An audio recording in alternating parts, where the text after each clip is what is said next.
At the end of Matthew chapter 13, many parables in which Jesus teaches from, he asks, "Do you understand all these things?" And the apostles answered, "Yes."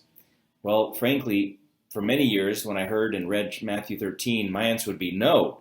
I don't know what you're talking about. Weeds and wheat and the pearl and the nets and the seed and the sower and the yeast and the mustard seed. It's all very confusing.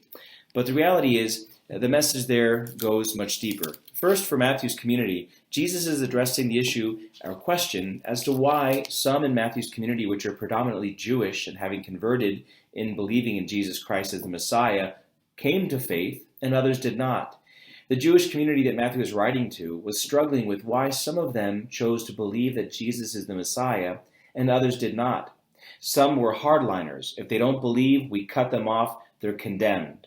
Others still loved their family members and felt a closeness and an affinity to them that wanted to keep them connected, even though they did not believe in Jesus or accept him as the Messiah. The parable of the seeds and the sowers is a message about patience and tolerance. Jesus is telling his Jewish audience in his preaching, and then later in Matthew's gospel, written to a predominantly Jewish audience that had converted, to be patient, to show tolerance, to wait on those who have not yet believed. Do not dismiss them. Do not pull the weeds out. You may destroy some of the good. Imagine if St. Paul, when he was Saul and a great persecutor of the church, had been ripped out of the ground by God because of the evil he was doing toward Christians, because of him helping facilitate the murder of the first martyr, Deacon Stephen. Had he been plucked out at that time, we would have never had half of the New Testament. We'd never have St. Paul, the great evangelist, and one of the princes of the apostles, along with Peter. God showed great tolerance and patience with Saul, and because of that, Saul would become one of the greatest evangelists in the history of our church. The one whom we know, of course, is St. Paul, and the author of half of the books of the New Testament. Jesus was urging patience and tolerance, and so applicable is that for us today, first in our own lives, to be patient with our own struggles and shortcomings, our faults and failings, persevering, not giving up, getting up every time we fall, and not just doing away with our faith, giving up altogether. It's not always black and white. We don't take extremes. We have to be patient and tolerant with ourselves if we're going to find joy and peace in the midst of the struggle. A priest once told me that his favorite definition of a saint is a sinner that never stops trying.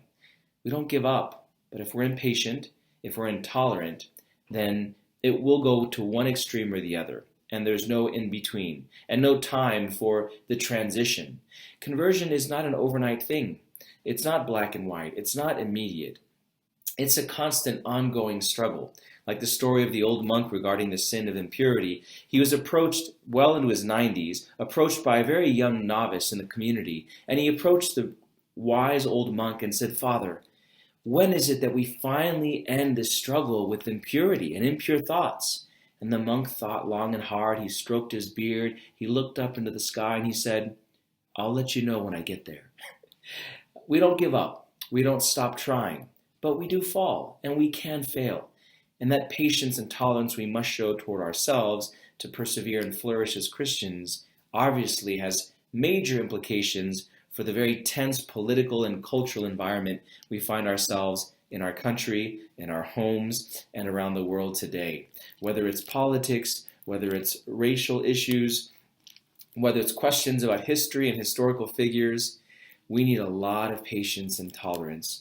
And Jesus teaches us as much today, reminding us that, like with the mustard seed and yeast, if we just show a little bit of patience and tolerance, great things can happen. We saw that happen most memorably and recently with Martin Luther King and John Lewis, who just died on July 17th. They were convinced that African Americans are equal human beings in the eyes of God and in the law, and they must be treated equally by everyone, without exception or any other circumstances that would denigrate their dignity. But they chose to insist upon it through a passive resistance.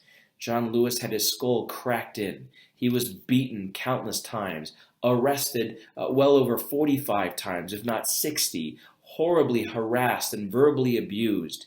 Yet he showed not an ounce of physical violence or resistance that was sinful or aggressive in any way. He bowed his head and he kept pushing forward. An extraordinary man, a man whose political positions certainly don't all align with our Catholic faith by any means, and you may well disagree with. But when it comes to his imitating Christ and enduring horrible treatment for the sake of a truth, all lives are equal and valuable and must be treated with equal dignity before God and the law, we can see an extraordinary figure in our history, a young man who walked alongside the great Dr. Martin Luther King. Again, not a perfect individual either morally, but we're all in transition. We're all in a process of conversion. And in the midst of that, if we just put a little bit of patience and tolerance, that mustard seed, that yeast, we can do extraordinary things for ourselves, our families, and our country, and our church. Jesus told them, let the weeds grow, lest you pull them out and destroy some of the wheat along with it. In time, his day will come to remove the weeds from the wheat, throwing the weeds into the fire and letting the wheat feed the many. As we continue in looking through Matthew's gospel, we're mindful of the historical context for the people then and its applications for us today. There is a treasure to be found if we are patient and tolerant, a treasure to be found in our faith, a treasure that is worth giving up everything to follow the Lord, even our impatience, our deep-seated and held beliefs about certain things, to be open, to be tolerant, to have ears to listen, eyes to see, so that our hearts can understand and we can be converted. That is the hope.